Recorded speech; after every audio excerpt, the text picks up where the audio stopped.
Hello there. Welcome to this special broadcast on One India. And you're also watching it on Good Returns and One India Hindi because this is a simultaneous broadcast for something that not just India but the whole world would be watching with bated breath. Why so? It's an interim budget that Nirmala Sitharaman, the Finance Minister of India, would be presenting today. And needless to say, it is all important because there are elections this year. 2024 also means Lok Sabha elections in the biggest democracy on this on the earth, and also what implies what is in the box, what is in that bahi khata that finance minister would be speaking out today would be something that people would be watching out on this broadcast today. In the run-up to the speech by the finance minister, we would be joined by eminent panel of guests, also my colleagues from One India, both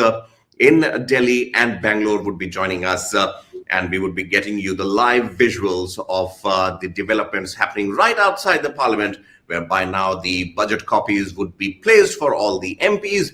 And needless to say, it's a wet morning here in New Delhi. Has been raining since last evening, and we will have to say whether this pours down some water, cold water on the aspirations of the people, or it stands tall on the expectations of the people as a populist budget, as we have seen normally in the course of an upcoming general elections in a country like India. Beginning with my colleague Shruti Sarkar joining us all the way from Bangalore. Shruti, well, I see you have already donned a beautiful sari. Needless to say, Nirmala Sitharaman too would be, flaunting one. And what we have seen in cases of an interim budget, the local bhavan part, the populist part is always, being worked upon.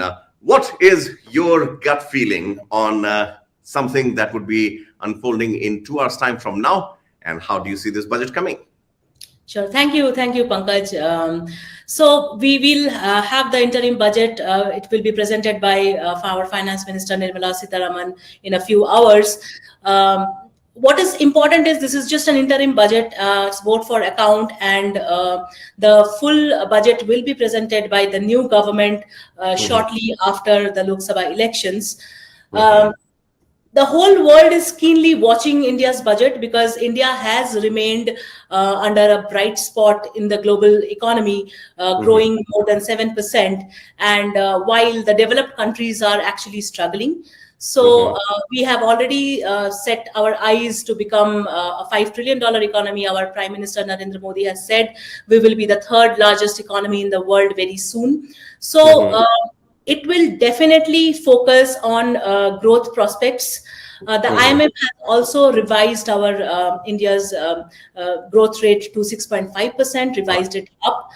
Apart from that, it is expected that our fiscal deficit will be, the fiscal deficit target will be reduced by probably a 0.5, 0.6 percentage for 2024-2025. We are all set to probably achieve our fiscal deficit target of 5.9% this year. Right.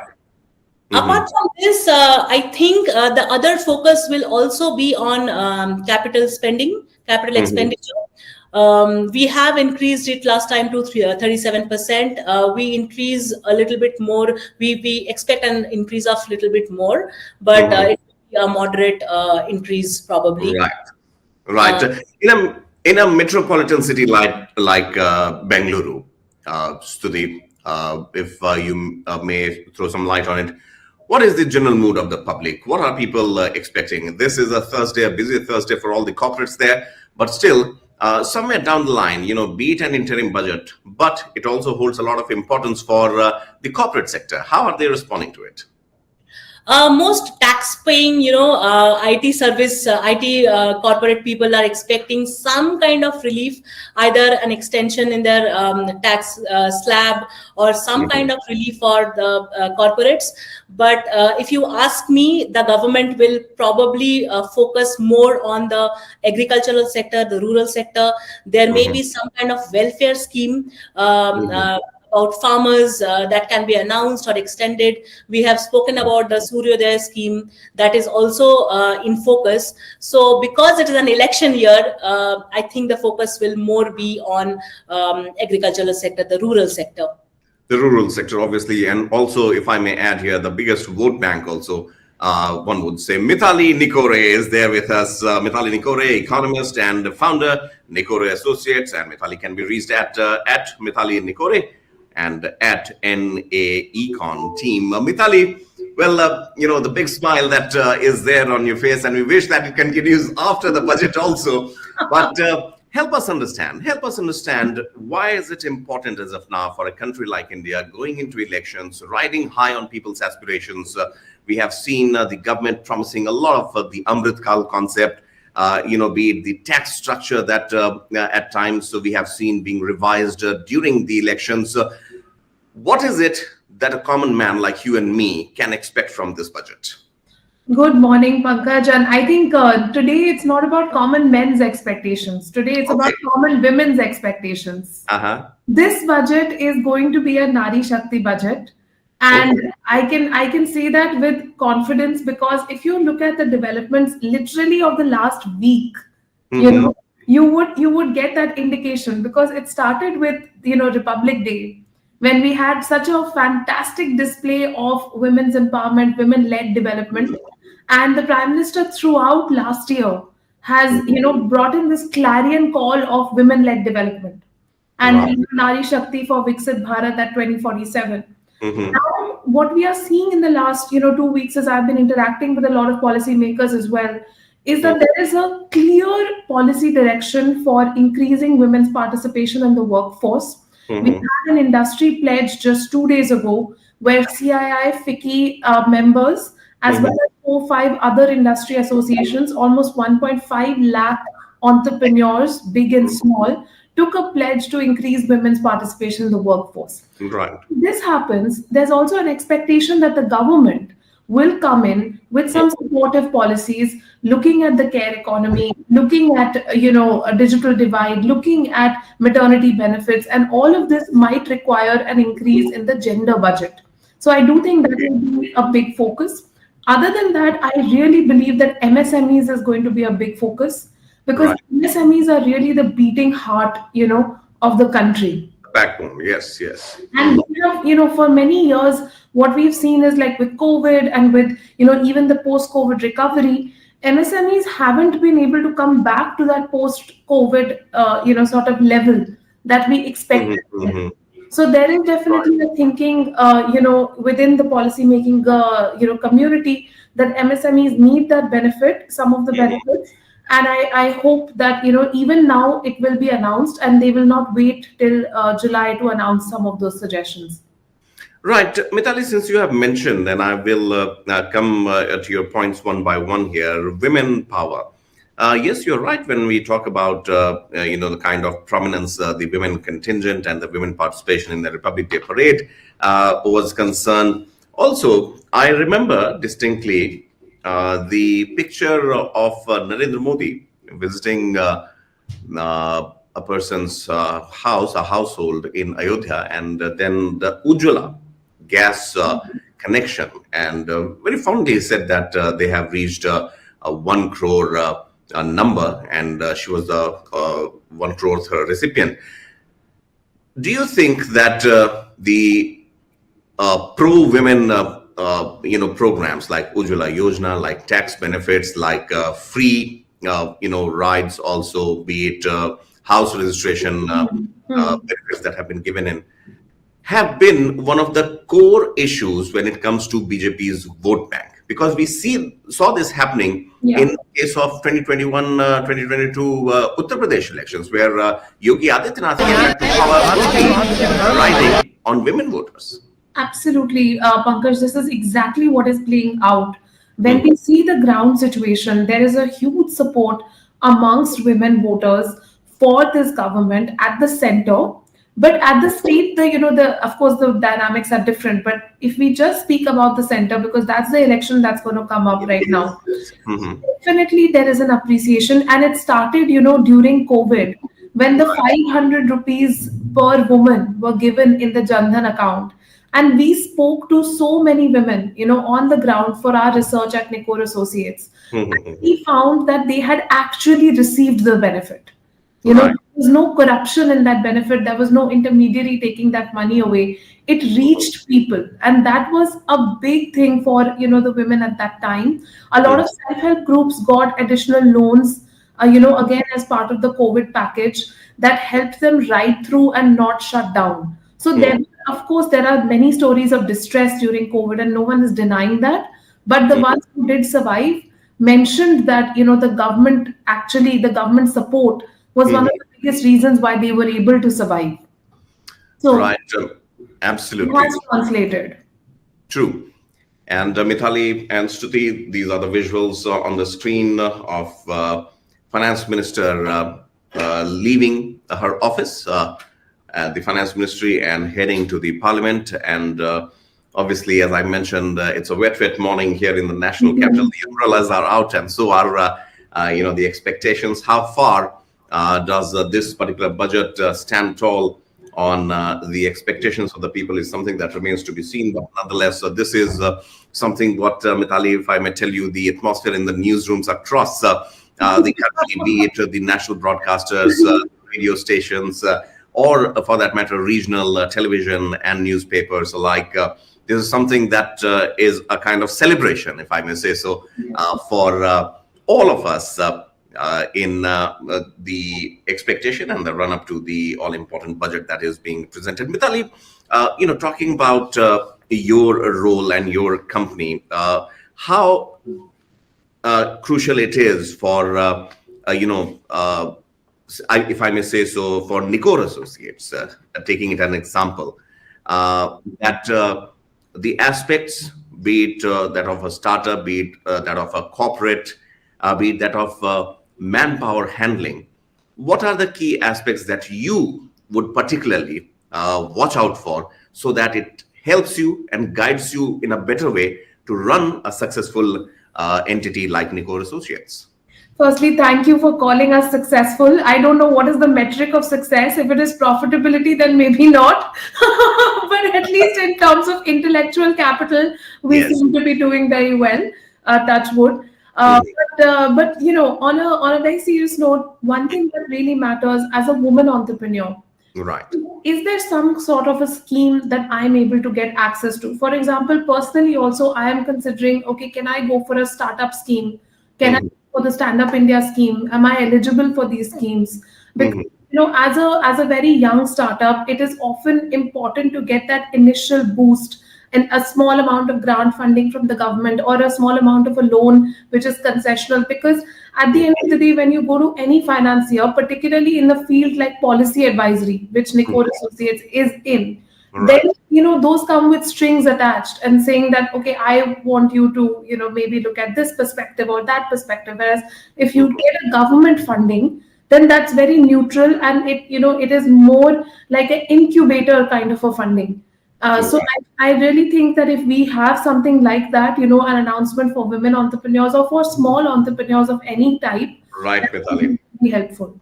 Yeah, Mithali, I'll have to quickly draw the attention towards the visuals on the screen. This is the photo op that we are putting on the screen as of now. The finance minister with the Bahi Khata, with the budget in her hand. And a lot of things have changed, over the years since Prime Minister Modi took on the reins of the country. Is now, be it the halwa ceremony, it's a very distinct approach towards it. And now the budget, which was initially, we used to see them in a briefcase, and that now comes with the emblem of the government of India and packed comfortably in a handbag, Bahi Khata sort of scenario there, which the finance minister shares in the Parliament. Mithali, stay with us. Shruti, Bangalore once again, since you are there. Mithali was talking about the startups ecosystem. That is something that is the expectation. And not just that, a startup wouldn't be successful individually. It has to have its subsidiaries, the clientele that it has like Mithali mentioned, for her policy making, she needs her clients also to be equally successful so that she can, attend to them, she can cater to them. How important it is as of now for a developed setup like Bengaluru to have a robust budget in place. And while on one hand, the rural sectors are of a great importance, but the taxpayers, once again, who would be residing in the metropolitan tier 1, tier 2 cities, how important do you see this budget to be for them? It is very important, especially in cities like Bangalore, where we have startup culture everywhere. I think this budget is in focus. Everybody is waiting for it to get some kind of tax benefits. Also, let me reiterate that most startups are also becoming sustainable. We are hearing this phrase about sustainable economics, green energy, net zero, achieving net zero. So we are these startups are actually expecting that they will get some kind of tax rebates if they move towards green energy, if they move towards sustainability very soon. So that is the talk of the town as of now in Bangalore. Everybody is glued to the screen from the morning. While I was coming to work, I saw the people who are rushing to their office to actually start watching the budget online and pre-budget copies, stories. Right. We would be playing out the sound bites also as the business fraternity is speaking. And these are the visuals being played from a week back, the traditional halwa ceremony. There you see them. And Finance Minister there leading from the front. Once again, the customary proceeding. But with her team, these are the men and women who make the budget possible for a country as big as India. The volume itself is something that one would take note of. Clearly, Mithali, now talking, about the guarantee. This budget itself, we have seen Prime Minister Modi speaking at several occasions saying that ye Modi ki guarantee hai. The political guarantees are one aspect and the economic guarantees are other. We have just come out of a very severe COVID bout. And the year 2020, 2021, and in fact, as close as 2022, the impact was palpable. What kind of booster shot can be expected, irrespective of the fact that it is an interim budget or a budget in the election year? What are the, I would say, measures that the government could, in a way, induce in order to give the much needed relief to the COVID affected entities? Absolutely, Pankaj. I mean, exactly as I was saying, the MSME sector is one, but then we also have, this entire gamut of welfare schemes, which are very different from freebies, but these welfare schemes, which are investments in our country's social capital, social and human capital.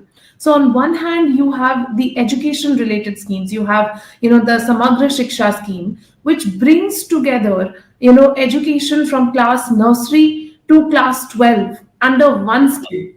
And then you sort of invest in that scheme and you sort of bring it to a point where, improving the quality of schools, improving the quality of educational institutions. And secondly, you have the health sector. And the health sector is really one where through the Jan Dhan, this Yojana or the Bima Yojana, you really have again a booster shot, to the economy, to the common person, so that they are able to access, better healthcare, better, health insurance, especially amongst those who do not have the affordability and do not have the capacity to purchase, private sector insurance and, get that kind of care. They can get best of care in private hospitals through the, health insurance schemes of the government. So I really think that, increasing the budget around these existing schemes, which are there in education and health sector, can be a very, powerful way for the government to convey even now that, look, we are looking out for you and we are investing in the social capital of the country without introducing a new scheme. Because, of course, as you said, in an election year, might be difficult to introduce a new scheme in the health or education sector, but still, they already have very strong existing schemes which can be given a boost in this budget and signal to the to the common person that we are investing in health and education. Right. Those are the key aspects, definitely. Key sectors also, education and health, something needs a very, I would say, guided approach here, because something that, we would always see as the backbone of any economy, because until the subsequent batches and generations are not impacted. Mithali, I think I would leave you here because you have to shuttle through a lot of news channels and digital medium. Thank you so much for speaking Thank to us. you. We'd Thank love you. to hear from you as always, and we hope to see you again in the days and months to come. Thank you. Please keep calling me. I'm very happy to come. Indeed, indeed. Trust me. I mean, One India, once again, you said whether the company is successful or not. I wanted to say that you are on One India. You are successful. Thank you. Thank you. Happy budget day. Thank you. Yes, thank you. Bye-bye. Thank you. Shruti, now before we play out some sound bites of the people's expectations, I wanted to know from you here that the impact of any event like a COVID, or for that matter any adverse developments, finds a lot of its impact on the middle class. You Sure. are living in a metropolitan city, and thousands of people who have left their homes behind and have come to different cities. What is the expectation of those people who are working in a different state, in a different setup altogether? Maybe try and support their family from a different state altogether. Why I am asking you this? Because the barriers of the state, or for that matter the companies, diminish when it comes to a setup where digital payments are in vogue, whereas Prime Minister Modi's emphasis on how best the digital setup, the digital ecosystem can be set up. So in that scenario, when you come to the office, when you work with your colleagues, when you go back home, everything that plays out, no matter it's Bengaluru, yet a lot banks on what is in the bag that finance minister is carrying. So what are the expectations on that regard? Let me tell you something, Pankaj, that when we faced Corona, the whole world kind of struggled. And India emerged as not only one of the successful countries who came out of a recession economically, but also we actually avoided a humanitarian crisis, which a Pakistan or a Bangladesh or Sri Lanka could not. Even now, inflation is skyrocketing in Pakistan. There was a huge humanitarian crisis in Sri Lanka, but India as a whole, from Corona, we have only risen. So even now we are the fastest growing economy, and Mr. Macron from France was here on the Republic Day, and he saw how we are using the UPI payments, be it Google Pay or Paytm or anything. It's so easy for us to just sit at home, use UPI. I can assure you that in other big developed countries, including the United States, things are not that easy. People still struggle to order things. So what I'm trying to say is that, people who have settled in big metropolitan cities, the only thing probably I think the middle class taxpayers who are away from home are looking at is, savings and some kind of relief, taxes, increase in slabs, things like that. Right. Shruti, thank you so much. Time to say good day to you here, but I'm sure the newsroom gets busier as we inch closer to that 11 o'clock moment when Finance Minister speaks in just a moment from here. Thank you, Shruti, for speaking to us. Thank you, Pankaj. Abhishek A. Rastogi, partner at Khaitan and co joins us here. And Abhishek, thank you so much for taking time out. It's a big day, I can understand. And before we come to you, let's hear out very quickly what the people of metropolitan cities like Noida, Delhi had to say Just a quick reminder for our viewers that we'll be bringing the live broadcast also of Finance Minister's speech from the Parliament. So stay tuned for that. And by that time, we take a very quick look at what people like you and me think as far as the budget is concerned. And then we come back and speak to Abhishek A. Rastogi.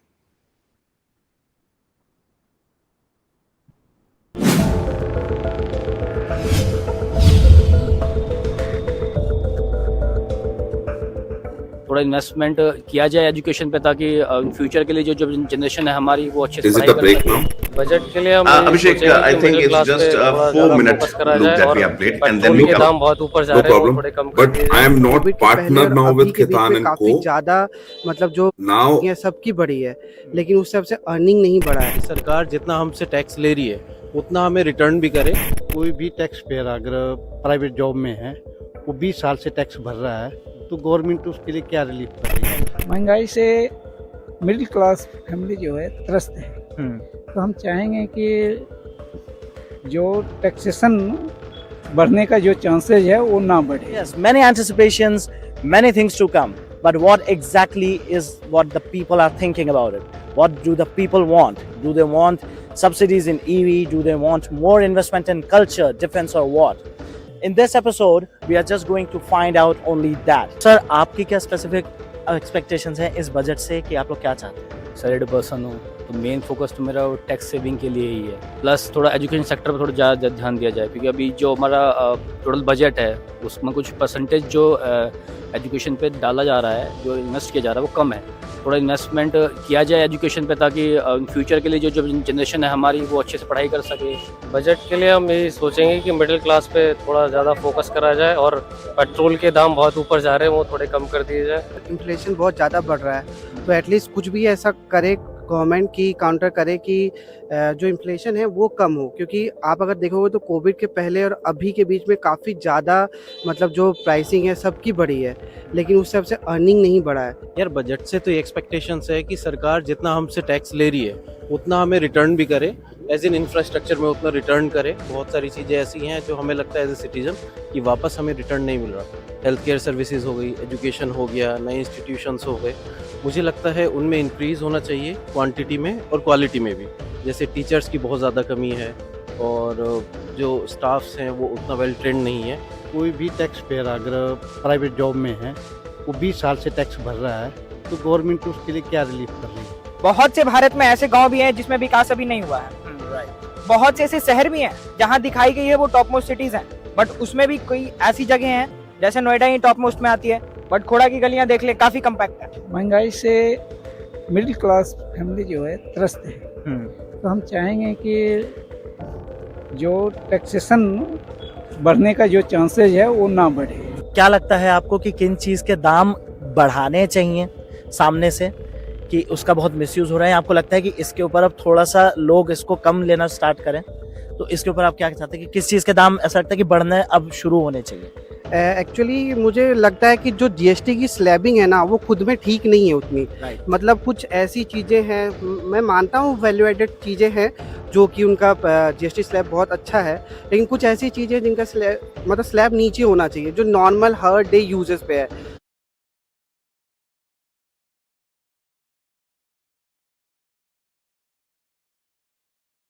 So what do they think that Finance Minister should be speaking in favor for some relief?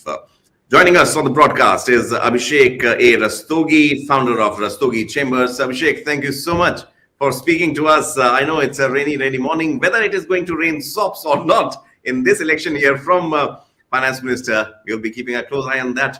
What are your expectations and what are you hedging your bets on?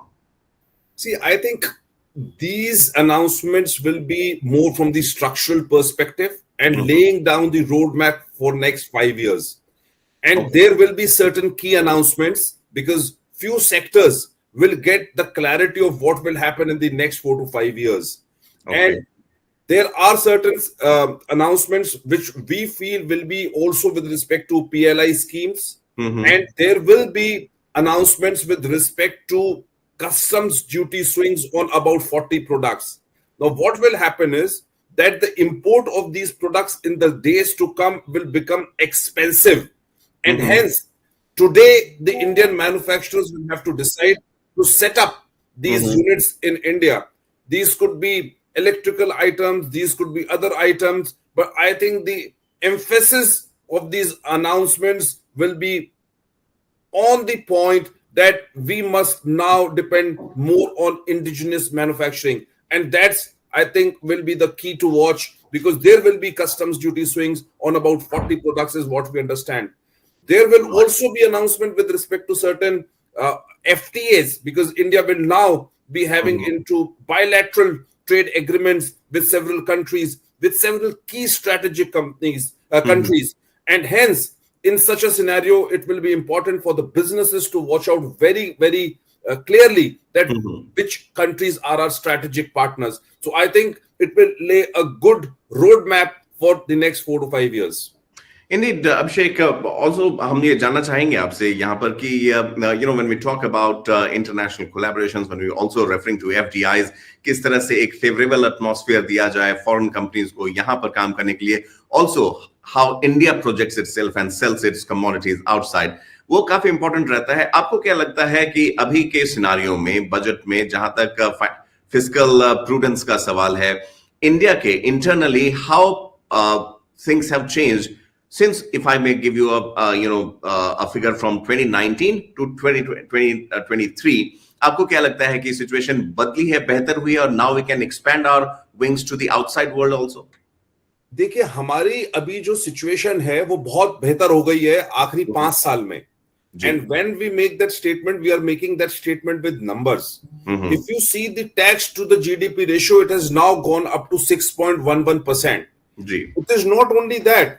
The number of income tax payees in last 1 year have increased from 3.8 crores to 7.78 crores.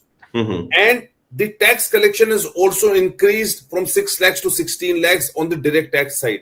Even if you see the indirect tax collections, the GST collections, जो number आए हैं कल भी, वो भी 1.72 crores है for a month, जो कभी 1 lakh crore होता था. So now what happens is, we have built this stage. The foundation is laid. The tax collections are robust. Tax buoyancy has improved. Now what has to happen is that the money has to be spent appropriately on capital expenditure, and hence we expect that there will be 10% incremental announcement for capital expenditure. It may go from 10 lakh to 11 lakh. At the same time, the government, because it is not because this is the election year, but because now we have robust tax collections, there will be certain announcements for the lower income group. And we feel that the direct benefit transfer scheme will be announced from 6,000 to about maybe 9,000 rupees. Because today, the finance minister is in a much comfortable position to do so. Absolutely. Abhishek A. Rastogi there, founder of Rastogi Chambers, speaking to us and also breaking it down how the government, किस तरह से सरकार अभी इस बार allocation कर सकती है. Definitely, Abhishek, आपने जैसा कहा कि इलेक्शन ईयर है जरूर, लेकिन कुछ जो चीजें जो सरकार को अभी भी ध्यान में रखनी पड़ती हैं, ऑब्वियसली जो फैक्टर्स आपने मेंशन किए उस पर नजर रखनी होगी. अभिषेक, मैं आपसे और जानना चाहूंगा कि कुछ अगर हम अर्बन सेक्टर्स की बात करें यहाँ पर, चाहे वो बात हो AI की, चाहे बात हो सिविल एविएशन की, और या हम बात करें इंफ्रास्ट्रक्चर की, उस मामले में आपको क्या लगता है कि सरकार का अभी तक जो रवैया रहा है, जो इन्वेस्टमेंट्स रही हैं, have they been able to bear the fruit? AI एक ऐसा माध्यम है, हमने देखा था प्राइम मिनिस्टर मोदी और प्रेसिडेंट बाइडेन की जब बात हुई थी, तब भी AI अमेरिका इंडिया की बात आई थी, वो भी एक तरीके से बून फैक्टर साबित हो रहा है. अभी एक डेवलपिंग सिनारियो में क्या देखते हैं आप, क्या उम्मीदें हैं आपको इन टेक्निकल और डिजिटल सेक्टर्स के लिए? देखिए, मैं इसको 3 भाग में आंसर करूंगा. जी. पहला चीज है इंफ्रास्ट्रक्चर. अर्बनाइजेशन के लिए इंफ्रास्ट्रक्चर पर गवर्नमेंट का कीन ध्यान है, और गवर्नमेंट ये चाहती है कि जो बड़े मेट्रो सिटीज हैं हमारी, उनको आसपास 100 किलोमीटर के दायरे में सबसे कनेक्ट करा जाए.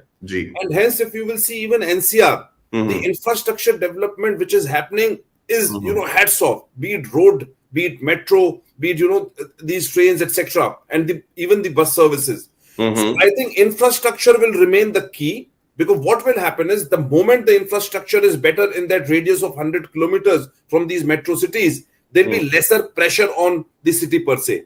So I think, and there are lot of these projects in terms of the infrastructure which are bound to be completed, which are time bound and are to be completed in 6 months. And I think that will happen. The emphasis will remain on that. The second aspect will be solar. आज घर घर में अगर हम solar energy को use करें, solar को इतना सस्ता बना दें, इतना यूजफुल बना दें, इतना कन्वीनियंट बना दें कि जिन भी लोगों के इवन फ्लैट्स तक हैं, वो भी एक छोटा सोलर पैनल लगा दें अपनी विंडो के ऊपर बाहर और थोड़ी भी इलेक्ट्रिसिटी जनरेट कर दें, तो देश को बहुत फायदा होगा. जो हमारा क्रूड ऑयल इंपोर्ट करते हैं हम, उस पर भी फायदा होगा और बाकी और चीजों पे भी फायदा होगा और एनवायरमेंट को भी क्लीन करेगा. So I think environment related, solar related भी announcements इसलिए होना बहुत लगता है, जरूरी लगता है कि ये ऐसे होंगे. तीसरी चीज जो आपने पूछी वो मुख्य चीज है और इंपॉर्टेंट चीज है about artificial intelligence. Now India no and our prime minister is very well aware that if India has to grow, India cannot shun technology. India at every stage today is ready, prepared to learn for new technology, to adopt new technological methods, and hence जो tech companies हैं, fintech companies हैं, artificial intelligence हैं, artificial intelligence एक की ऐसा parameter है रहेगा जो आगे आने वाली कंपनीज को, कोई भी साइज की कंपनीज हो, उनकी एफिशिएंसीज को बढ़ाएगा. तो ऐसा नहीं होना चाहिए कि नेक्स्ट 2-3 years में India is not coping up with the global movement with respect to artificial intelligence. We want to build these capabilities here in India. How much India will participate, how much India will be able to do it indigenously in next 5 years will decide that how much ready we are for new technology, how at what cost we are adopting this new technology, and what are new innovations which are happening in India and are adopted, and hence making India a global hub for technology and artificial intelligence, so that we sell these solutions to outside of India rather than importing these solutions and paying royalties from India to outside of India. Outside one. Very pragmatic and prudent approach there, Abhishek, I must say. And before I come to Rastogi Chambers and also try and understand, and our viewers would also love to benefit from your expertise, I wanted to ask you one thing. As we are speaking, there has been increase in LPG prices in Bengaluru. Could be in that Bengaluru pocket or could be in Maharashtra itself. Irrespective of the fact that what the state government's role is or what the center's role is as far as the inflationary measures are concerned, budget के साथ दो चीजें बहुत immediately जोड़ दी जाती हैं. एक होती है टैक्स स्लैब्स और दूसरी होती है इन्फ्लेशन. हालांकि अगर सिंपल टर्म्स में कहा जाए तो इन्फ्लेशन यानी मुद्रास्फीति को इम्पैक्ट करने वाले बहुत सारे फैक्टर्स होते हैं जो कभी कभार बजट से रिलेटेड या डिपेंडेंट नहीं होती हैं.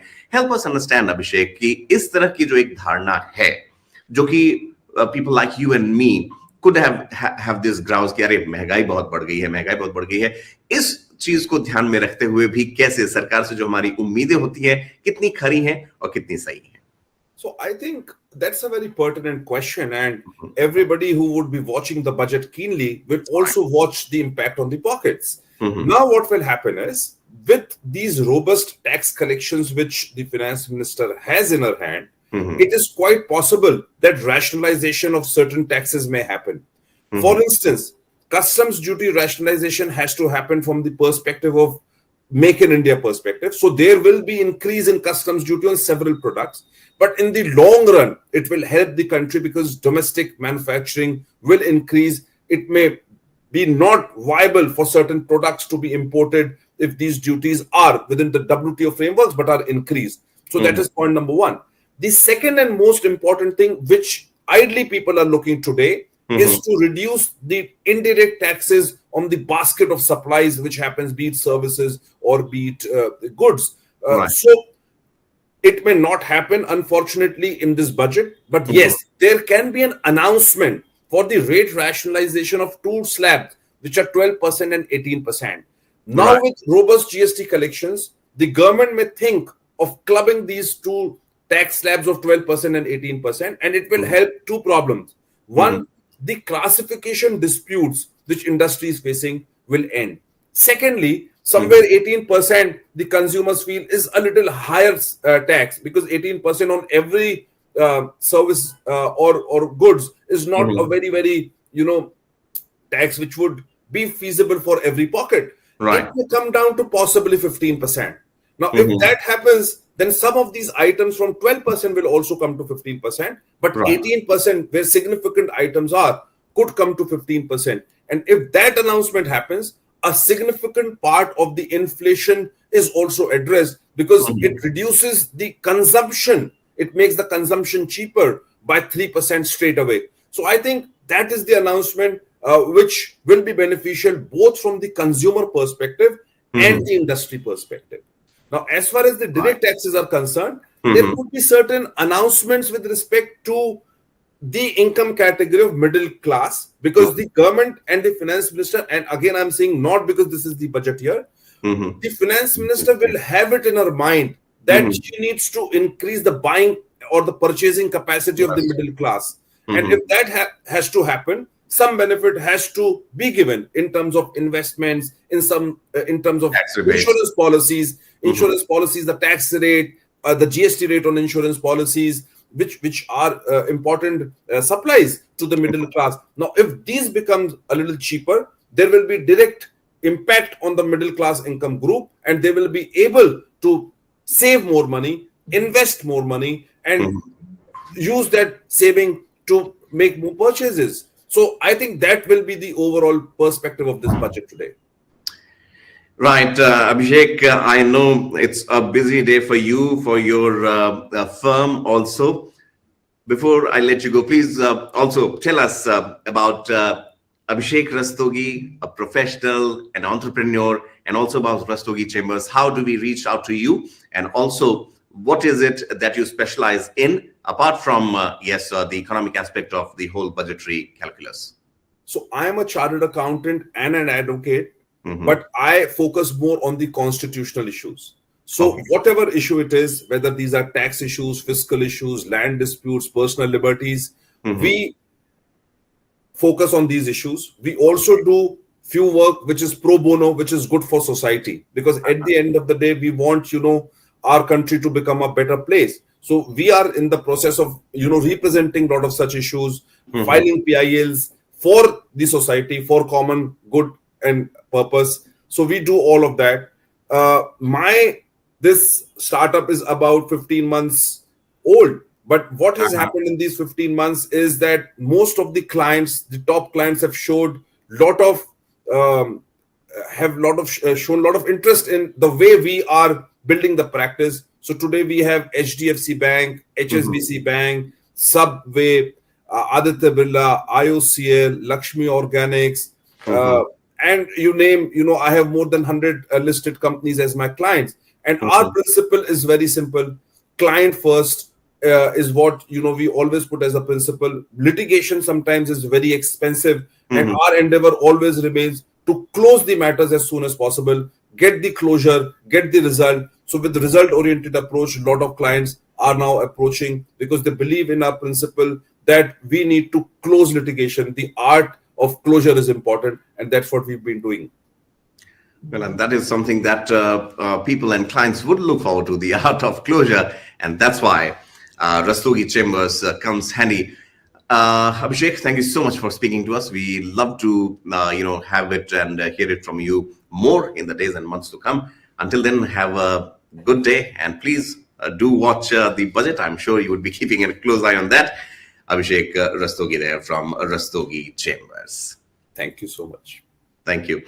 Well, as the clock ticks, we are approaching closer to the time of 11 o'clock when the finance minister would be speaking in the parliament, the budget, interim budget 2024. And I also spoke to one of the noted economists a short while ago, Professor Santosh Mehrotra, and he has been part of the Planning Commission, has been very instrumental as far as the skill development and job creation is concerned. Let's hear it from him. What are his views on the budget 2024? My expectations are very significant, but I fear that those expectations are unlikely to be realized because the government is far too focused on the elections. But so at best one can tweak certain things. The biggest thing that I would expect at the current juncture is if industry could be better encouraged to engage in vocational education and training. I wouldn't necessarily expect the government to allocate more money, but at this juncture, just to allocate the littlest bit which would bring employer and industry engagement in skill development. It's not enough. Every country in the world, Brazil, China, Germany, Korea, countries which have very robust vocational education and training systems, they have very, very active employer engagement in the pre-employment training system. And in addition, they have very active apprenticeship systems. Now, despite the existence since 1961 in our country of what has been called the Apprenticeship Act, and a very welcome change or amendment in the Act carried out by this government in the last 8 or 9 years, there has been some increase from 250,000 apprentices to about 500,000 apprentices in the country. But that still is a fraction of the number of apprentices the country needs. So my ideal expectation, if you ask me, Pankaj, my ideal expectation would be, they should really make apprenticeship into a right of every young person. Because young people are not being able to join jobs despite their and because they have very poor employability skills, because the pre-employment training is not preparing for them for the labor market, and the labor market is very tight despite an economic recovery. Right. Absolutely. No, you're right when you say that the young workforce should be well prepared, not just mentally, but also skill-wise. Do you believe, Professor Mehrotra, that, and I'm just asking you this as a curious parent also, that the apprenticeship, or for that matter, skill development should start somewhere from the schooling days also? Is it possible? There are lots of talks about NEPs, which involved involvement of languages. But why not maybe try this capacity building program here? No, we already have it, Pankaj. Since 2014, we had made sure that when we wrote the base document of the National Skills Qualification Framework for the then Ministry of Human Resource Development, we provided for an option of vocational education course being taken up by a youngster who makes the transition into secondary, meaning into class 9. So 9, 10, 11, 12, you have had for the last 9 years vocational education option. My ask would be of the government that it should become a stream. What is that? What is the stream? For instance, in China, vocational is a stream, while general academic is an alternative stream. So after completing, so for instance, after completing 9 years of general academic compulsory education in China, children take an exam, and then half of them get streamed into vocational and half remain in the general academic. And believe it or not, believe it or not, the vocational children actually receive a stipend, which the general academics do not when they enter the senior secondary. So in other words, the vocational is actually incentivized. That's why they have such a skilled labor force, Pankaj. It's very important for our government to recognize that our younger, I think the Asar report has every year repeatedly informed us that our children are not learning enough. And therefore, if they are poorly skilled as well, then why do you expect them to be employable? It's absolutely critical that we begin to offer them a stream, and we bring employers into the school system. So it's not that we don't have it. So 20,000 schools at the secondary level already have it. But it's not of the quality that we want, because we will get quality only with employers engaging. So that was Professor Santosh Mehrotra talking about what are the crucial aspects, what are the key focus areas that the government must focus on in order to have a skilled workforce that India has in plenty. हमसे अब जुड़ चुकी हैं हमारी सहयोगी good returns की ओर से भावना। बहुत बहुत स्वागत है आपका इस रोलिंग कवरेज में। हमने देखा है जो उम्मीदें अभी लगाई जा रही हैं फाइनेंस मिनिस्टर से, उसमें कई ऐसे एस्पेक्ट्स हैं जिसका मुझे लगता है समाधान होना चाहिए, खास करके तब जबकि ये एक चुनावी बजट भी हो सकता है। आपके अनुसार क्या की फोकस एरियाज हो सकते हैं और किन इश्यूज पर गवर्नमेंट को ज्यादा तवज्जो देना चाहिए? गुड मॉर्निंग पंकज, बहुत बड़ा दिन है, चुनावी साल है, लोकसभा चुनाव इस बार होने वाले हैं। तो एक तरीके से हम लोग बोल सकते हैं कि ऑल्दो निर्मला सीतारमन ने पहले अनाउंस किया था कि बहुत बड़ी अनाउंसमेंट्स नहीं होने वाली है, लेकिन चूंकि चुनावी साल है हम लोगों को ये भी नहीं भूलना चाहिए। अगर हम बात करें तो लास्ट एक इवेंट में पीएम मोदी और निर्मला सीतारमन जी ने क्लियर ये इंडिकेशन भी दिया था कि जो इस बार का बजट है उनके 3 से 4 फोकस पॉइंट्स रहेंगे। एक हो सकता है महिलाएं, दूसरा हो सकता है किसान और तीसरा हो सकता है गरीब तबका। तो ये 3 ऐसे जो फोकस पॉइंट्स हैं जो इस इंटरिम बजट में गवर्नमेंट के रहने वाले हैं।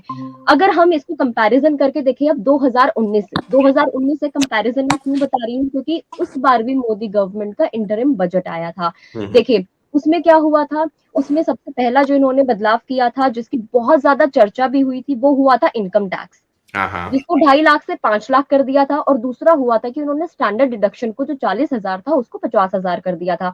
तो इससे इन्होंने सीधे 23,000 करोड़ की जो जनता थी उनको साध लिया था।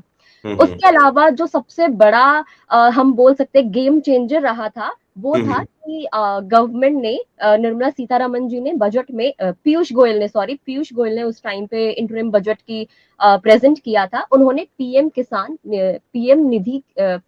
निधि सम्मान योजना को उन्होंने इंट्रोड्यूस करा था 2019 के इंटरिम बजट में, जिसमें ये था कि हर साल जो किसान है उनको मतलब कि एक स्पेसिफिक जो जमीन थी 2 एकड़ जिनकी जमीन है उनको 6,000 रुपए हर साल उनको जो किश्त दी जाएगी।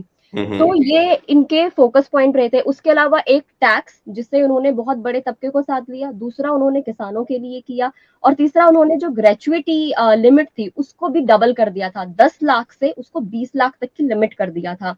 अब अगर हम देखें तो क्योंकि किसानों का जो गवर्नमेंट का It's okay. Yes, please carry on, भावना।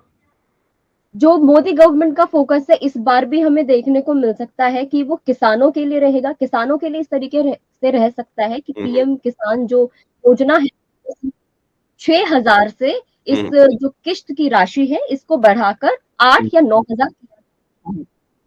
इसके अलावा क्या हो सकता है, अभी ये उम्मीद ये भी लगाई जा रही है कि जब 2019 के इंटरिम बजट में इनकम टैक्स की लिमिट को बढ़ा दिया था तो हो सकता है कि इस बार भी इसको बढ़ा दिया जाए, क्योंकि लास्ट ईयर 2023 में इसको 7 लाख कर दिया था 5 लाख से न्यू टैक्स रिजीम में।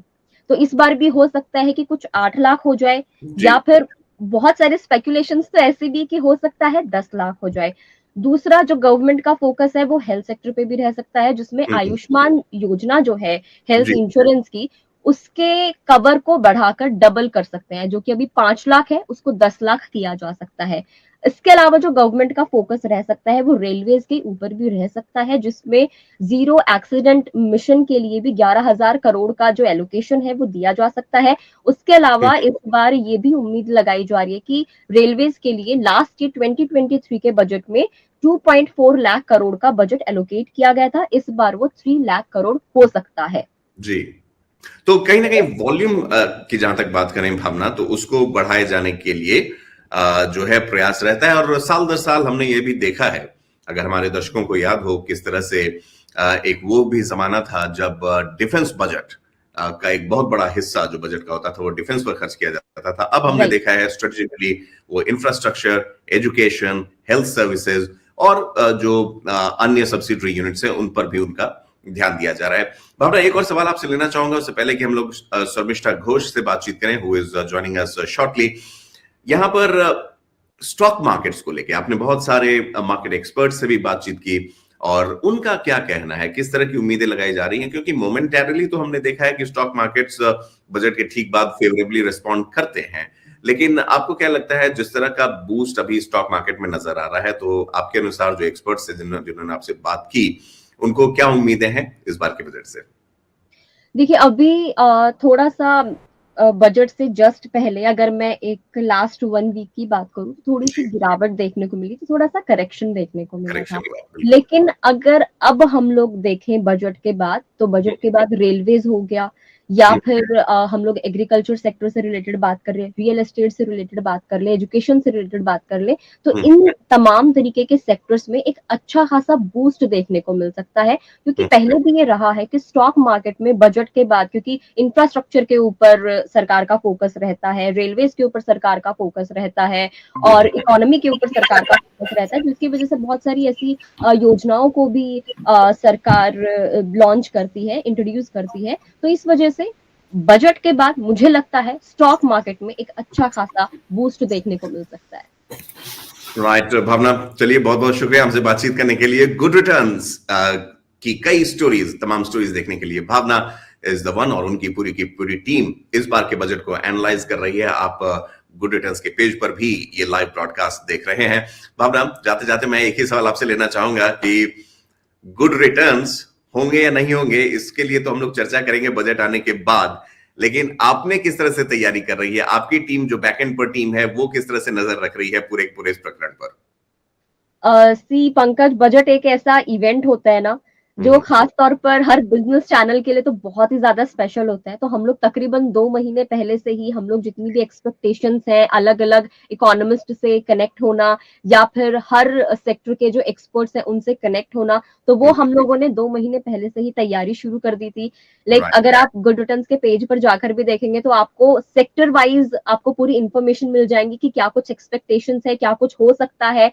कंपैरिजन आपको मिल जाएगा कि गवर्नमेंट का जो बजट रहा है 2019 का हो, 2023 का हो या फिर मोदी गवर्नमेंट के जितने भी बजट्स रहे हैं उनका पूरा कंपैरिजन मिल जाएगा, फोकस पॉइंट्स मिल जाएंगे, गवर्नमेंट को क्या कुछ करना चाहिए। इवन हम लोगों ने आम जनता से भी बात की है कि आम जनता की क्या कुछ उम्मीदें हैं, क्योंकि चुनावी साल है तो आम जनता को खुश करना तो मोदी गवर्नमेंट के लिए बहुत ही ज्यादा जरूरी है। अगर वो आगे भी आई डोंट नो कि आगे कंटिन्यू करेंगे कि नहीं, लेकिन आम जनता को खुश करना बहुत ही जरूरी है। तो आप गुड रिटर्न्स के यूट्यूब चैनल पर जाकर भी देखेंगे तो तमाम इस तरीके की खबरें जो है वो आपको डेली बेसिस पर मिल जाएंगी। और इसके बाद पोस्ट बजट भी अगर पूरा एनालाइज आप लोग देखना चाहते हैं तो वो भी आप गुड रिटर्न्स के पेज पर देख सकते हैं।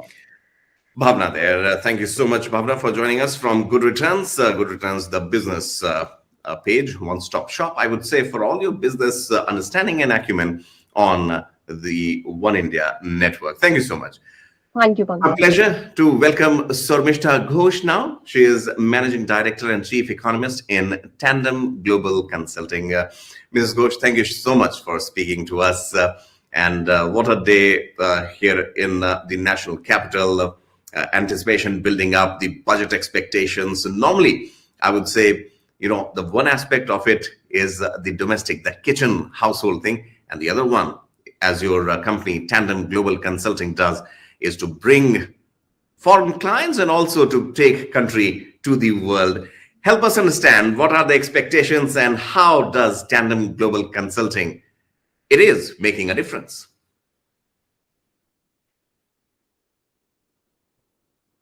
Yes.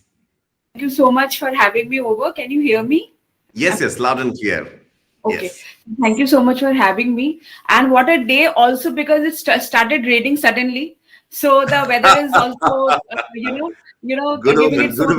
good signs. Yes. Should be a good sign, because although it's raining, it's less colder, it's clearer.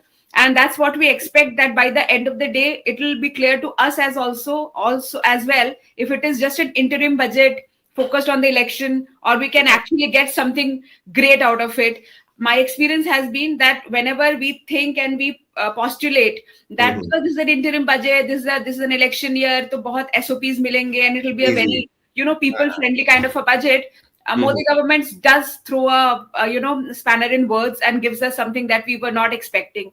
One thing that I have not seen in the consecutive budgets of this government, this is not a government which is really scared of elections. So they go to the elections on a front foot. They will announce if they have to make announcements. They'll do what is to be done. So I do not really feel that this being an interim budget will be a huge deterrent or a very big shift from how we have seen the budgets happening, development focused. Also, a lot of new things have happened globally in the last 1 year. A lot of new, movement of funds we are seeing in the last 1 to couple of years. Sustainability has taken center stage. Green energy has taken center stage. Now we just saw it in COP. We just saw it in different. We did G20 presidency, and when the report of the presidency came, it spoke highly about sustainable development. That was our address to the world as well. I do not think that because after the G20 we presidency got over, this is the first budget coming after that. So we also, I believe that we will see new impetus building up around sustainability, around green energy, and the focus will be heavily on impact investments, etc., because this is the direction the entire world is also looking at. And if you are aware, S. Jaishankar ji has recently written a book to that effect, in which he is calling India as Vishwamitra. So I think we are also moving from the Vishwaguru tag to a little of Vishwamitra tag, trying to take everybody together, playing our role as the largest population bloc in the world, playing our role as the biggest emerging economy in the world. Indeed. So exciting times. Let's see what happens during the day. Definitely, Sarmishta, when it comes to, and you are actually, you have mentioned, the quite Vishwamitra role that India has played very recently, rightly mentioned, G20, and the message of one family, one future. To the world was something that underlines the very tenets of Indian cultural existence of Vasudhaiva Kutumbakam. But before that, if we can go back, the term Vishwamitra, obviously, and thank you so much for bringing it up. COVID-19, that was the time when India led from multiple fronts, be it vaccine development, be it providing vaccine to countries. I have spent a lot of time in the African continent, and the way India catered to it, it was also connected to G20 when Africa Union was included into the G20 ambit. So help us understand that a budget, be it interim or general budget, for a population of 1.4 billion, what implications do you see it for the world itself, per se, first, and secondly, what India could also, take it from the world to give the world, companies, the global companies, a market, come and invest here. Pankaj, why we'll be unbeaten why the next century belongs to us, being a young entrepreneur with ambition. Why I'll always say the next century belongs to us, because India is the only unique market which has the least codependency. We have such a huge market. We are so diverse.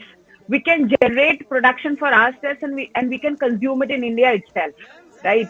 We do not. So what happens is, if you're a smaller economy, you have a lot of money. Even if you have a lot of money, you need to be dependent on other economies as the demand side. So in economics, there is a supply side and there is a supply side is completely dependent on the demand side. India is in a unique position that we don't have to depend on anyone anywhere. We have not only the biggest producers market in the world, we also have the largest consumer market in the world. And that is, I think, to the global businesses. Right. People are coming to India. See, please understand it. There is a cost to import, the cost to export, there is a cost to trade. The alternatives always. Right, Samishta. It will give market to labor, give you technology, and it will help you manage better. So the finance regime is better by the taxes have become one window. So what? Samishta, one quick reminder here. The visuals on the screen as of now that we are showing is the finance minister who has arrived the parliament. Samishta, as you mentioned, it's a rainy Thursday in the capital, but the new parliament also is, the first budget, I think, that will be presented is the new parliament. Very quickly, Samishta, we are going to play out an interview with Rupak Day on how the markets are responding and are expected to respond, because yes, the markets have opened at 9:30. Initial responses we'll have to take, and right after that, in a minute or two, we come back to you and speak further on what does it mean for India with a global face, this particular budget. Sure. I think the government might continue with the nation building program, like to build a nation, we need to focus on the infra. So my expectation is that government will focus on infra. So infra is a bigger part. And if we subdivide the infra, we get some sector like the power sector, like the energy, AI, modernization of railways. So the first expectation is focusing on the infra. Then I think that the government will focus on travel and tourism this time in the budget. Then if there is a possibility that there might be some pleasant surprise on tax front for the middle class. So my expectations are very simple. Focus on the infra, then focus on travel and tourism, and might be some pleasant surprise for the middle class on tax front. Sure. So let's now change our focus from budget to, the stock market. Indian stock market has been reaching record highs in the past few weeks, and probably doing better than a lot of other global stock markets. What is your overall outlook? Especially this is an election year. We will have a full budget post-election.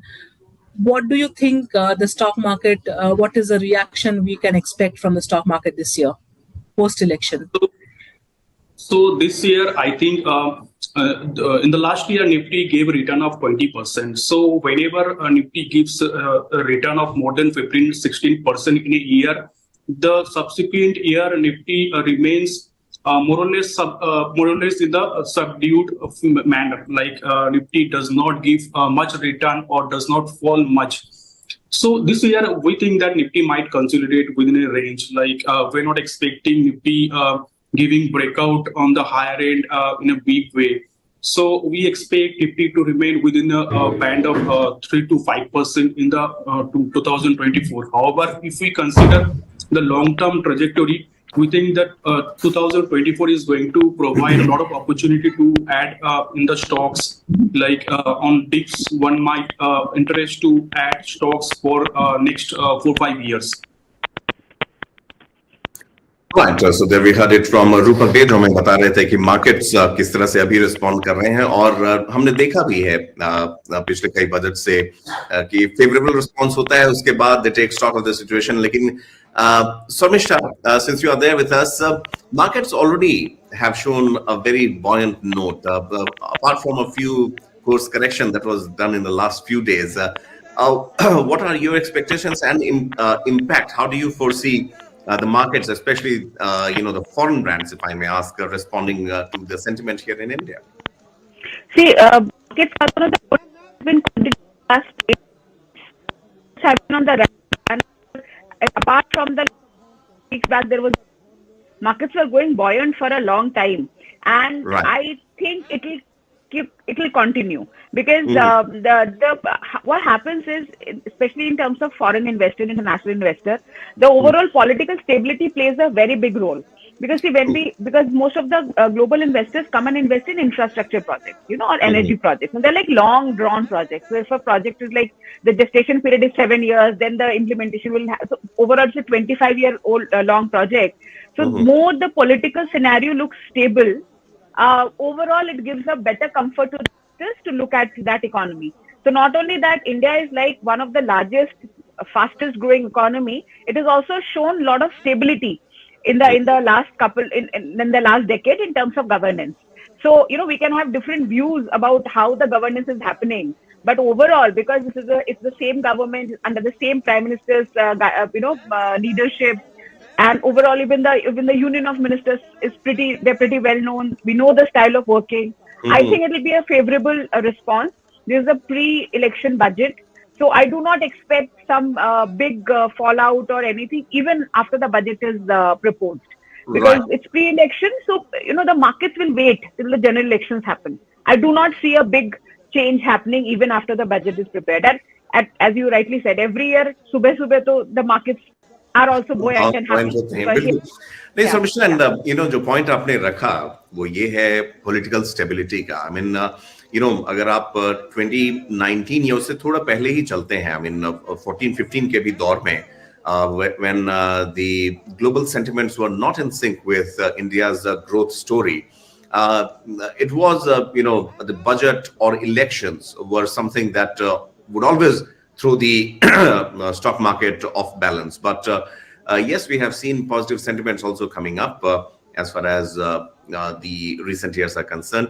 Political stability ke lihaz se, how important it is as of now to have a decisive leadership and something, with such a great resource and talent and a huge market like India. How important, Samishta, do you believe कि India को खास करके इस दौर में जहां global cues भी बदल रहे हैं, ग्लोबल लीडरशिप डायनामिक्स भी बदल रहे हैं, उस समय कितना इंपॉर्टेंट हो जाता है इंडिया के लिए एक स्ट्रांग पॉलिटिकल लीडरशिप होना? देखिए, political leadership in a democracy will always be the most key component as how overall perception उस डेमोक्रेसी का ग्लोबली कैसे बनता है. दैट्स ओवरऑल, बिकॉज डेमोक्रेसी है. Anyone who is governing the country right now is the choice of the people by de facto. Okay, so it's like this is what the people want. This is the underlying message. Unlike some other forms of governance, the people and the government might come from completely different mindsets. Correct, but in democracy, what the people want is what the governance is by definition. Okay, so if the people are giving mandate to any particular political party, any particular style of leadership, subsequently and repeatedly, it shows the mood of the nation as a whole. So overall, when you find that people are voting for stability or people are showing trust in the same style of governance, that gives comfort to the investors that this is where the country is moving towards. Now, we can have a lot of caveats to this, lot of internal agreements, disagreements, right? But I am talking about how an investor sees it overall. Pankaj, I have been saying this repeatedly every time. Investment and investor sentiments are two very different things altogether. And investment world works on the investor sentiment. Investments have to happen, but how you make an investor feel, exactly. It's what causes the investments to either happen or not happen. So we have to manage both of it. One, we have to have those investable projects, returns on investment, sustainable growth, all that is there. But at the same time, what is the investor thinking? What is going in the investor's mind is also a very, very important part. And that is something that comes out of politics, policy and diplomacy, right? Absolutely. Where only cold number and facts only don't work. So that's why when we say we are Vishwamitra, why was this? So I'll tell you an anecdote. So I was at the book launch function when Jaishankar ji was speaking. And if you have gone through his book, it speaks a bit about G20, it speaks a bit about Quad, it speaks a bit about BRICS, which has now become very big. We have 10 countries in BRICS as well. So I took the opportunity of standing up and asking to him that, sir, what is actually our foreign policy? We are part of Quad as well, and we are part of BRICS as well, right? So actually our foreign policy here. And that's where he told me कि हम विश्वमित्र हैं. So what I felt was that immense power that India enjoys right now. We are at that juncture where no one can ignore us. No one can avoid us. No one can bully us because of our sheer size and sheer technology. We are doing so. What we have done in technology last 1 decade is not short of a miracle. The way our digital finance has started working, the way we have taken Paytms and Google Pays and Phone Pays to the last person. The most developed economies don't have that kind of an outreach. So today I believe that we have arrived. So we can actually also have our seat firmly at the table. It will impact everything, including how the investments happen. So when you have decisive government saying that we will play and put together all opposing forces with confidence and make a better way of communicating, I think that is where we are announcing our arrival. Definitely. And India definitely has arrived. Sarmishta, stay with us. Managing Director and Chief Economist in Tandem Global Consulting is there with us. We will come back to Sarmishta. But before that, Sarmishta, let me play out a soundbite of Rahul Garg, Chairman, National Council on Direct Taxes, SHM, and partner. Let's hear it out from Rahul Garg that what is the industry's expectation as far as this budget is concerned. Sure.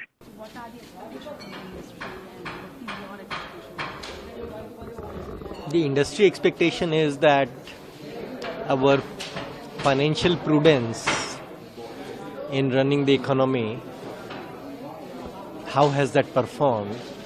It should come out very clearly. So I think this being an interim budget, everybody is eyeing at looking whether we would be able to contain our fiscal deficit. And it seems that by payment of Right, we'll be bringing you the complete soundbite of Rahul Garg in just a moment. Sarmishta is still there with us. Sarmishta, continuing from where we left, as far as the global sentiments are concerned, there are, कहते हैं जैसे कि ताली दोनों हाथ से बजती है. आपके लिहाज से, while the world is looking up to India as of now, and it is amply clear also, you're right. As far as the role of Vishwamitra is concerned, the role of a helping partner is concerned, part of Quad, part of BRICS, then obviously G20 presidency also. But जो दूसरा aspect है इसका वो है ease of doing business. India में अभी आपके लिहाज से how is the temperament, the sentiment, and also on ground level, how much have we come forward as far as the ease of doing business is concerned? So see, maybe आप बहुत लोगों से बात करते रहते हैं, and a lot of them have cynicism also. People are supposed to be cynical. I am one of those bright people. I'm optimist. I've been eternally optimistic. But today, what I'm going to tell you, I have a solid reason to communicate it confidently. What I'm going to say. So last year, when we were at G20 presidency, I was a permanent delegate at G20, and there is a section of G20 called B20, the Business 20 forum. So I was a permanent delegate with B20. So पिछले साल एक बहुत अच्छा काम सरकार ने किया. उन्होंने मुझे अपने देश से ठीक से मिलाया from the business community. So I had the opportunity of visiting about 18 or 17 business B20 summits. So I did a lot of traveling last year, and I think from centuries it has been told to us that nothing opens your mind as much as travel. So you have to go and meet people and see. So this particular question of yours, ease of doing business, I did not have the idea of how much the state governments and the central governments overall are committed to ensuring ease of doing business in India right now. I did not know. I came to know of it just last year because I started having one-on-one interactions, and I'll give you an example and you'll understand that. So with B20, I went to the Northeast. Most of the states, they were my first visits. Like Nagaland, it was my first visit to Nagaland. What do you go assuming to Nagaland? Actually nothing. What we know about Nagaland is actually nothing. We know that it is culturally rich. There'll be beautiful jewelry, tribal jewelry, and there'll be food. That's all you think. But the way, there is this government body called the Investment and Development Authority of Nagaland, IDAN, right? The way IDAN responded to us is phenomenal. And they are available. They will follow up with you. Their entire staff is. Through your channel and medium, I want to give a compliment to the people who are complimented the least. That is our bureaucracy. Wow. No, we have the sharpest bureaucrats in this country.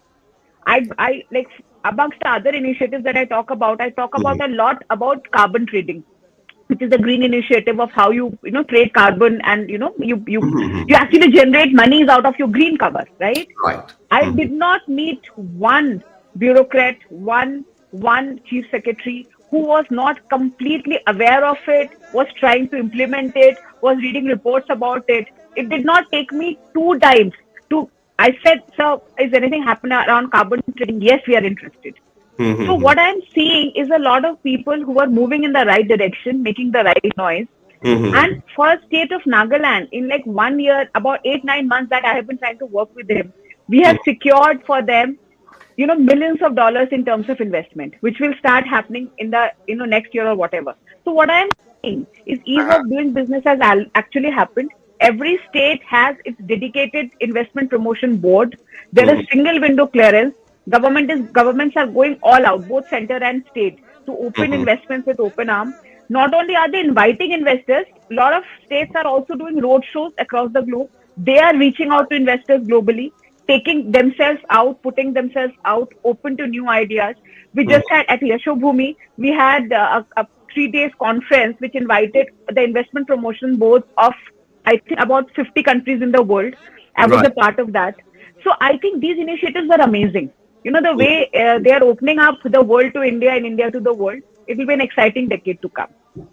So, Mr. Trust me, I mean, I can't thank you enough for actually touching upon those aspects which many a times have remained behind the curtains, talking about Northeast, talking about how the bureaucracy and the top leadership of the country is also aware of the challenges and the carbon, the whole carbon markets. Carbon markets, yes, that is something that not many. I mean, I remember, 5 to 10 years ago, talking about AI was something that not even the world community had even thought of, and today we are into that era. And needless to say, I mean, in the days and years to come, we have to factor in the issues, and from you we learn, and our viewers learn, that India is a significant player. In yes. And since if we have 30 seconds more, yes, I'll please, tell. Yes, please, by all means. See, what we always do when we talk about development, Pankaj, we think of let's do malls, let's do hotels, let's do tourism, everything, right? And what is happening in all these hilly places where you have beautiful green cover. See, it's like development ka ek price hai. So the development price is that we are depleting our forests, our natural resources, our tribal population. Correct? Why is carbon trading? Why I advocate so vocally? This is the only measure by which you can monetize just planting your forests. आप जंगल लगाइए, community को engage करिए, let them do the work, let your trees grow. And as हमारे शास्त्रों में भी बोलते हैं ना कि जंगल are children. There's this entire saying that 10 villages equivalent to 1 son, 1 tree equivalent to 10 sons, ऐसे करके. So there is a reason behind it. So let your forests work for you, for the states, for everyone. Let your do afforestation. We have great companies in the world. I'll not name them. It's not right to name the company per se, because they will have commercial interest. But there are like so many great organizations which are making a lot of noise globally and putting us on the global map. I would urge more and more PPPs to happen. Engage with the rich corporate. Then another aspect where I worked a lot last 1 year and got very good responses from all the state governments is developing entrepreneurship. How you are taking the startups of a state to the next level. Every government is committed to it. So ease of doing business is also promoting business and entrepreneurship internally, not just कि बाहर से बड़ा business आया. We should support our MSMEs, we should support our startups, and they will create that conducive environment wherein we will have investors coming from outside, investments coming from outside. So I believe, that, and I think the focus is correct. The government is focused on this completely and wholly. That's my experience, my small experience. It's very reassuring, Sarmishta, to learn from you and to understand the nitty-gritties, because many would say, and let's be very honest here, many would say कि हाँ budget है, technical होता है, हमें इससे क्या फर्क पड़ता है, बस उतने तक ही सरोकार रहता है, चाहे वो income tax की बात हो, people like day-to-day lives, and the member who would try to go from point A to point B. But these are the crucial aspects that you highlight on India's global role and within the country also, how we have to look with it. and be a strong player, a strong host to actually give a conducive atmosphere to the foreign investors. Samishta, pleasure speaking to you, and we hope to Thank speak you so much.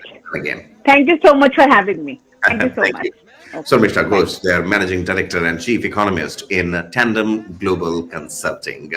Well, before we move on, Rahul Garg from SOCHAM is ready with us. Let's hear him out.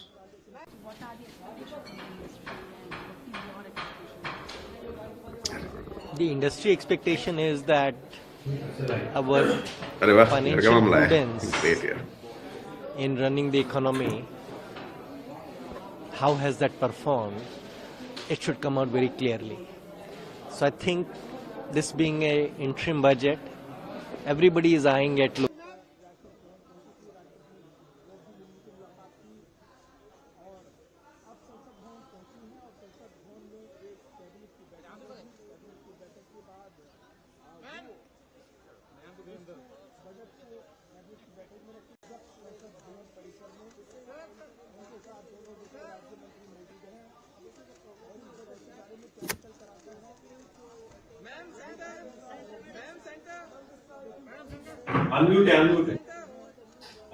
ठीक है.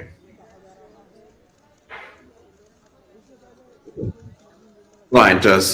In a short while from now, the Finance Minister Nirmala Sitharaman would be presenting the interim budget for the year 2024-2025. Whatever the election outcome is, then we have a general budget, a full budget also.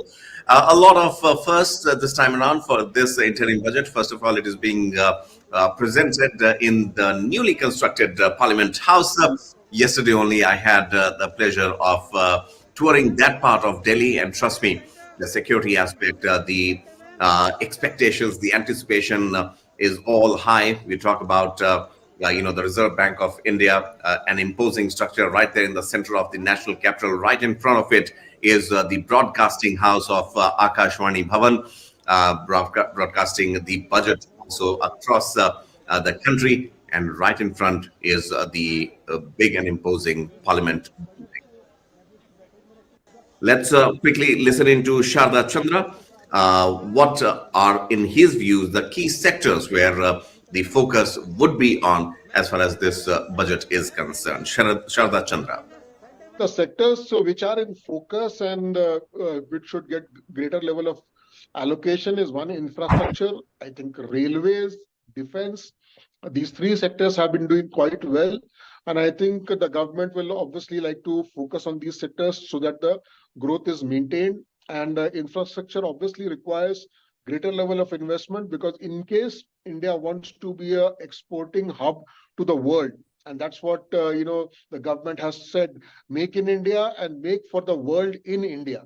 Now, for that, you have to be extremely competitive vis-a-vis the other players which are in the market, like China or Taiwan or South Korea or Indonesia or Bangladesh for that matter. So the biggest problem in India is the logistic cost. The logistic cost is 1.5 times higher in India compared to the other competing nations, because the port investments are to be done, the railway freight corridor has to improve, the road conditions have to improve. Only then you can do just-in-time exports orders. So till the time that does not happen, we are keeping our fingers crossed, Shruti, because what we are looking for is a reduction in the TDS from 1% to 0.01%. We hope that will happen, because what has happened is that this 1% has severely impacted the volumes of crypto exchanges. That is one thing that we are hoping that the finance minister implements. The other thing that we are looking for is, there's a 30% tax on crypto profits. But you cannot correct. You cannot set it up for losses. So we are hoping that set-offs are allowed, and crypto is treated like other securities like shares and derivatives. So those are the two most important things that we have set our hearts on. Let's hope that the FM can make these small minor tweaks in the case of the crypto industry, because we are the volumes have dwindled substantially because of these two measures. Right, sure. So everybody, including our Prime Minister, has been speaking about, India becoming a $5 trillion economy, and very soon. How do you think the crypto market will contribute to the economy? The same way that the Infosys and TCS and the Wipros, created that IT revolution in the 90s. We are all, children of that revolution. Actually, the entire middle class is a creation of that revolution. So, India is again at that, crossroads where the crypto industry can actually provide the next, boom, as it were, to create an entirely new middle class, because the crypto industry can do a couple of things really well. One is that it removes the intermediaries. So, we are a nation of content creators. As you know, you open YouTube and Instagram, you're flooded by Indian content. And this Indian creators are unfortunately getting only, 50% to 40 to 50% of the revenues that are generated on the content. Now, crypto equalizes that. You can retain up to 98% of all the revenues that you create if you use crypto. That is one. Two is that, imagine crypto on top of an Aadhaar stack. We all know that before this government, half of India was unbanked. Now they have bank accounts, but they're still underbanked. They still need life insurance, they need crop insurance, they need loans, they need microfinance. Crypto is a force enabler. It's a force multiplier that can happen to all these underprivileged sections of society. So all in all, the crypto industry can work very well within the guidelines specified by the government to contribute to India's growth and make it a $5 trillion economy sooner than later.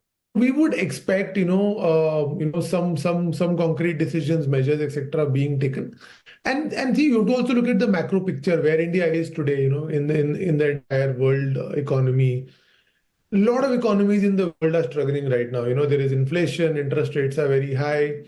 A lot of countries, in the Asia region are struggling with, because of various things. I think India, is coming out as a very shining example right now. It's coming out as a very shining example of a country which is being managed very well, financially very, very, very stable and growing, and working on the right things. Make in India is a big initiative which is helping reduce deficits and sort of making India more and more self-sufficient. So I feel that that is the theme that the budget will also tend towards, where we try to promote the core I would say the core feelings or the core sort of benefits which as a country we are working towards. So, for example, promoting manufacturing in India instead of importing. I think that is one key theme that everybody's been working on. A lot of stuff has happened around that. So that we see that going forward as we get into the budget.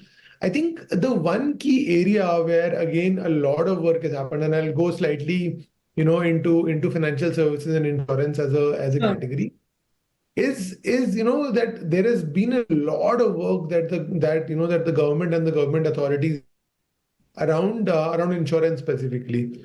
So just to give you a sense, 5 years back, insurance was very tightly controlled, which meant that making any changes in insurance was difficult. Launching new products, making changes in insurance policies was very difficult. What has happened in the last 5 years is, with great support and great sort of great leadership by the IRDAI and the Government of India, insurance has become a very, very progressive, extremely progressive sector. Companies are now able to launch products on the fly. There is no approval required, which earlier was a long, tedious process. Now it is something called use and file, which means you can actually start selling a product and apply for approval later. So there's a lot more, I would say, liberalization that has happened in the insurance sector also. And that has really helped. You see the growth numbers. Insurance as a sector has been growing rapidly. So I think that theme has also played out over the years, and I think as we look forward to the budget, I feel that, the same theme will play out. The one area I feel, or rather two areas I feel, where India still lags as a country and there is still a way to go compared to the more developed markets. I think first is income protection. So by that, what I mean is, in very simple terms, if today, if there is a person who's the earning member of a family and tomorrow, if the person passes away because of some reason, is the income protected for the family or not? I think that is one big thing. And in India, term insurance penetration is quite low.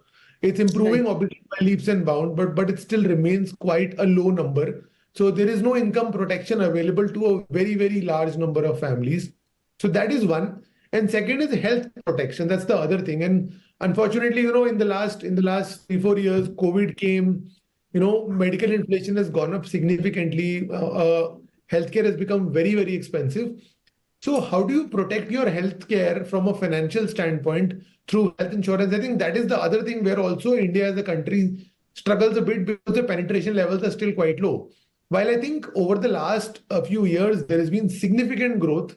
There is now more awareness, a lot of stuff that has happened at the insurance regulation end, which has increased this penetration, but still that number is quite low. Different estimates, but typically we see that for voluntary health insurance, the number is as low as 5-6%. Now, this is much lower than where it should be, specifically for a young economy like India, where people don't have those kind of disposable incomes, that if something bad happens to somebody health-wise, they actually will not have any money left. So I think these are the two large themes I will specifically, I hope that the upcoming budget promotes people to spend on, to think about that, protecting their income and protecting their healthcare financing. I think these are the two things which are extremely important as we go forward. The government has been good about balancing fiscal discipline while also focusing on building the nation, right? So there will be, I'm sure, more of a focus on infrastructure, on the employment creation through agricultural sector, maybe some benefits there. And hopefully more divestment as well to kind of generate more revenue for the government. The stock market has been doing very well for the last 1.5 years. So I think that should give a good opportunity to the government to raise more money through divestment, hopefully. And I think for kind of controlling inflation and maybe also balancing that with growth. So we are hoping in terms of fintech and for NBFC sector that there will be some more liquidity enablement by the government. So that would, those are the broad things I would expect. And actually one more thing I would like to add is on the environment and green energy part. With the Prime Minister announcing the Suryodaya Yojana and trying to solarize 1 crore homes. So would hope to see some more things there as well.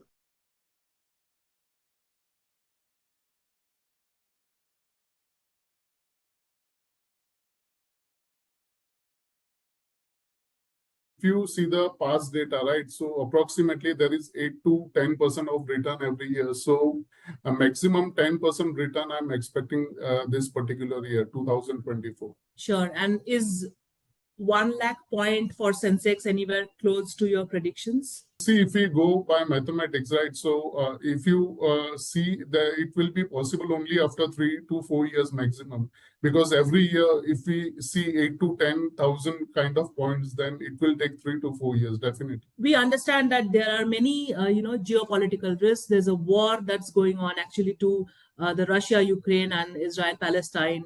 Then there are central bank which has risen, which kept rising rates because of high inflation, and there may be upside, downside risks to the stock market because stock market itself is a volatile sector.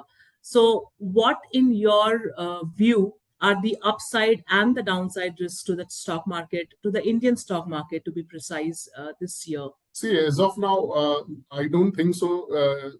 Is there any, kind of downside? If you see the world market, after the this Israel war or Russia, Ukraine, we did correct it to some extent, but later on, after 2 to 3 months, we definitely bounced back. Even in COVID, we did same thing. So I don't think any downside risk as of now. But yes, if we see in terms of the interest rate, if interest rate are not going to decrease, in this particular year, then that might be the one kind of downside risk in this particular